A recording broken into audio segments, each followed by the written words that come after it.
Günaydın. Bugün 9 Ağustos. Evet, bugün 9 Ağustos Cuma. Turumun 5. günündeyim.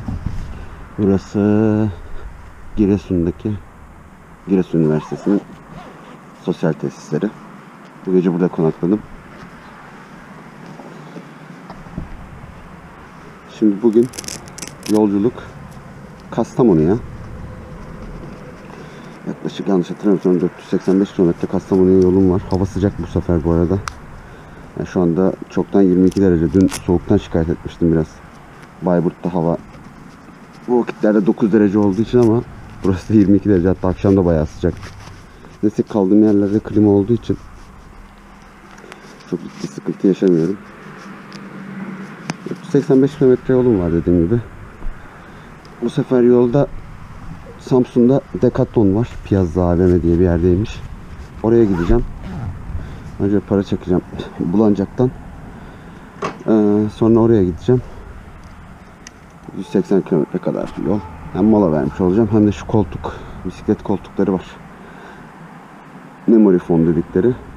O koltuklardan almayı düşünüyorum.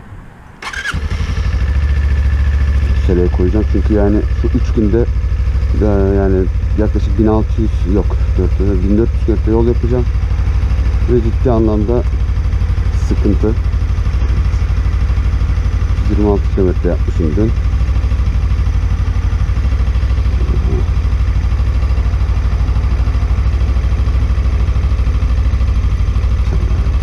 Yanlış yere girdik. Tamam. 326 kilometre yapmışım dün. Sıfırladım. 1847. 3'e düştü bu arada ortalama tüketim. 3.7'lerden başlamıştı. 1874 kilometre olmuş yola çıkalı. Evet. Bugün de dediğim gibi yolculuk Kastamonu'ya.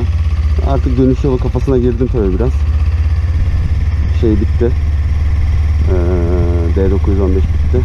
Artık dönüyorum moduna girdim. Yapacak bir şey yok. Sakin yol tamamlamaya çalışıyorum. Artık acele de etmeyeceğim zaten.